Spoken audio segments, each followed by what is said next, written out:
વલસાડના રાજનગર વિસ્તારમાં એક નંદી મહારાજના ગળામાં ટાંકીનું ઢાંકણ ફસાઈ જતા રેસ્ક્યુ કરી ઢાંકણ કઢાયું।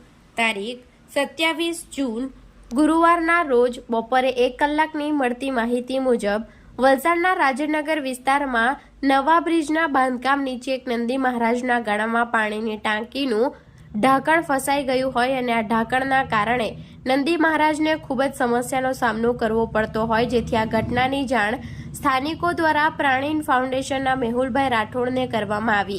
જોકે ઘટનાની જાણ થતાની સાથે જીવદયા પ્રેમી મેહુલભાઈ રાઠોડ તેમના સાથી મિત્રો સાથે તાત્કાલિક ઘટના સ્થળે દોડી આવ્યા હતા અને જરૂરી સાધનો વડે ભારે જહેમત બાદ નંદી મહારાજનું રેસ્ક્યુ કરી તેમના ગળામાં ફસાયેલા પાણીના ટાંકીનું ઢાંકણ બહાર કાઢવામાં આવ્યું હતું।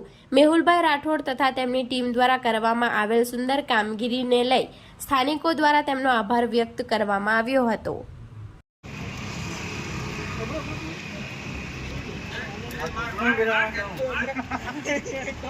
क्या